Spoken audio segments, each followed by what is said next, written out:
तू भगवान है? There, my Thakur ji little बोले, one. All done. काई को मधुमंगल You तू ये look काई को so पूछ रहा? handsome. बोले ना ना, हमने ऐसी सुनी है कि जब गर्गाचार्य जी आए ना तो वो कह के गए कि यशोदा मैया तुम्हारो लाला नारायण समान गुण ही है, और तेरी हरकतन ते हुए ऐसा लगे कि तू कहीं भगवान तो ना है।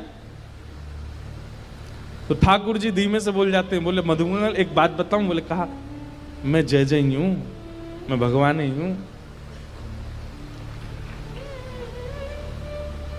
तू सांची भगवान है? बोले हाँ। लाला मैं सबन ने बता दूं कि तू भगवान है? ठाकुर जी बोले हाँ बताया।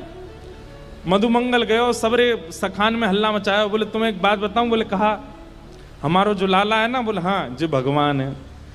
ये बात सुन के आधे तो हंसने लगे और आधे छड़ी लेकर के बोले दिखाइयो ने कहां तेरो भगवान। ठाकुर जी निकल के आए कुंज से, आज बड़ी अदा से निकल के आए। ए मधुमंगल श्रीदाम प्रणाम करो, हम भगवान हैं।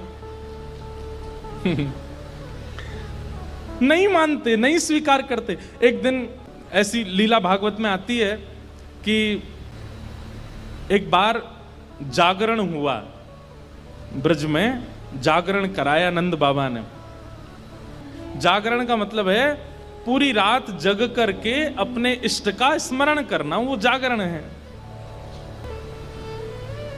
रात भर जागरण चला।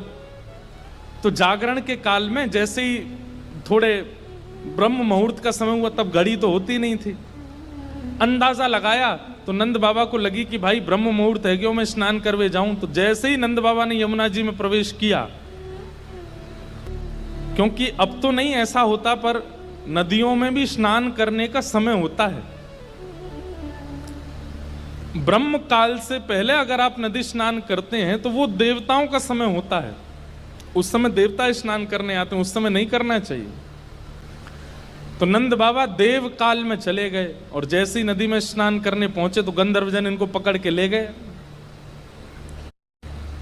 जब नंद बाबा बहुत देर तक नहीं आए तो सबने जाके ठाकुर जी से कही। तो ठाकुर जी गए और ठाकुर जी ने यमुना जी में प्रवेश करके गंधर्व लोक में जाकर के नंद बाबा को वहां से छुड़ाया और वापस लेकर के आए। तो जैसे ही नंद बाबा वापस आए तो सब ब्रजवासियों ने घेर लिया। सब ब्रजवासी बोले, बाबा तुम कहां चले गए? रात में गए, अब निकल के आए हो। मधुमंगल श्रीदाम बोले, बाबा हमें तो यूं बताओ, इतनी देर तुमने सांस कैसे ली भीतर, तुम चले कहां गए? बाबा बोले, भैया दो देवता मुझे पकड़ के ले गए, मैंने देव काल में स्नान कर लियो। बोले फिर? बोले कछु ना, बड़े बड़े महल बने, बड़े बड़े लंबे चौड़े देवता ऐसे सुंदर कि देखते रह जाओ। मैंने इंद्र को दर्शन कियो, मैंने सबरे देवता देखे वहां पे। और फिर बाबा फिर कब आयो? बोले इतने में ही लाला आयो, और जैसे ही लाला आयो, लाला के आते सब या को प्रणाम करने लगे, सब या के चरणन में नतमस्तक है गए, सब या की बलैया लेने लगे, गंधर्वजन या की आरती करने लगे।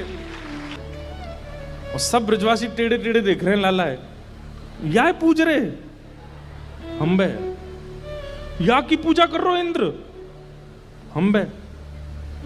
ठाकुर जी इतरा रहे सामने खड़े खड़े, बोले तुम्हें ही नहीं पूजा, वो सबरे पूजे तीनों लोक में। सबरे बोले, बाबा सच में यहाँ की पूजा भाई वहां पे? बोले हाँ। अब तो ठाकुर जी का यश बढ़ गया। अब तो महाराज निमंत्रण आने लगे घर घर से, लाला हमारे घर भोजन करवे आ जाइयो, हमारे घर सोवे आ जाइयो, हमारे घर शरबत पीवे आ जाइयो, छाछ पीवे। अब ठाकुर जी तो मधुमंगल सीतामा से कह रहे हैं, आज की भाषा में कहें तो अपॉइंटमेंट लेते जाओ कहां कहां जाना है। ठाकुर जी का यश हो गया इतना वृंदावन में कि भैया या तो देवता भी जाने। एक दिन सब ब्रजवासियों ने कही, लाला तू सांची भगवान है, तू सांची बता दे, सौगंध खा के तू सांची भगवान है। ठाकुर जी बोले, अगर मैंने बता दिया कि मैं भगवान हूं तो आप क्या करोगे? पूजोगे मुझे? लाला पूजेंगे तो ना भाई, तो तू भूल जा, लेकिन हमारी एक इच्छा है। बोले का एक बार वैकुंठ देखना चाहे, वैकुंठ है कैसो? लाला तू अगर सांची भगवान है तो एक बार वैकुंठ दिखाला हमें। ठाकुर जी बोले, मेरे हाथ पकड़ो। सब रे ग्वाल बालन ने ठाकुर जी के हाथ पकड़े, बोले नेत्र बंद करो। जैसे नेत्र बंद किए, अंतर ध्यान सब ग्वाल वालों को लेकर के ठाकुर जी को सीधे वैकुंठ पहुंच गए। हाँ भाई सबरे नेत्र खोलो। जैसे ही नेत्र खोले तो विशाल स्वर्ण का किवाड़ लगी है और जय विजय राजा, जय विजय द्वारपाल खड़े हैं। ठाकुर जी के जाते सब जय जयकार करने लगे, द्वार खुल गए, पुष्प वर्षा हो रही है, सब देवी देवता दौड़े दौड़े आ रहे हैं। कोई कमल लेकर के आ रहे हैं, कोई माला लेकर के आ रहे हैं, कोई अक्षत लेकर के आ रहे हैं। मधुमंगल श्री दामा सबरे बोले लाला ने परिचय तो करा दे। ठाकुर जी बोले देख वो सामने खड़ो तुम्हारो इंद्र, जाए तुम इतने सालन से पूज रहे, वो खड़ो इंद्र। बोले लाला ये इंद्र है? बोले हाँ, या कि हाथी पे हमें बैठा दे एक बार।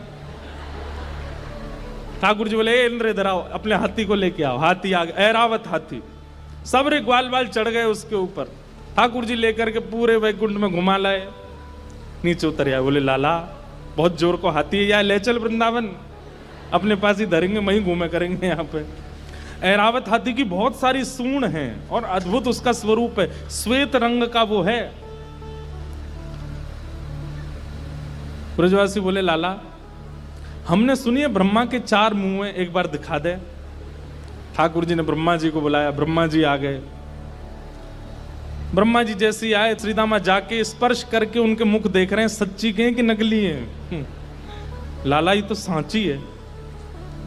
सब जगह ठाकुर जी ने घुमाया, जिस देवी देवता से मिलना चाहते थे सबको प्रकट कर दिया।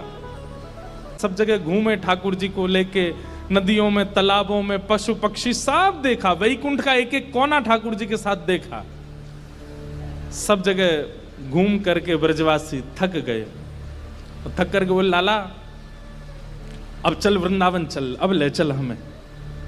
ठाकुर जी बोले भैया सुनो, तुम सबके लिए कक्ष खुलवा दिए हैं और वैकुंठ का नियम है, मैं बताना भूल गया था कि यहाँ एक बार आने के बाद फिर यहाँ से जाता नहीं है कोई भी। अब तुम सब यहीं वैकुंठ में रहो, क्या बुराई है? ये उर्वशी गंधर्व सब लोग तुम्हारी सेवा में रहेंगे, देवी देवता। अरे तू जब कहेगा इंद्र आ जाएगा, ब्रह्मा आ जाएगा, सब तुम्हारी सेवा में रहेंगे, यहीं बैठे रहो। अब ये सुनते ही ब्रजवासी तो रोने लगे, ठाकुर जी के चरणन में गिर गए। बोले लाला तू हमारे प्राण मांग ले, तू जो कहेगो हम तो दे देंगे। तू कहेगो आज के बाद हम तो जय जय मान के रोज तेरी आरती पूजा करे करेंगे, लेकिन हमें वापस वृंदावन ले चल, हम वैकुंठ में ना रह सके। हमें तो वृंदावन ही प्रिय है लाला। ठाकुर जी के नेत्र सजल हो गए। सब देवी देवताओं को दिखाते हुए ठाकुर जी बोले तुम लोगों को आश्चर्य होता है कि भगवान इन ब्रजवासियों से इतना प्रेम क्यों करते हैं। देखो दिए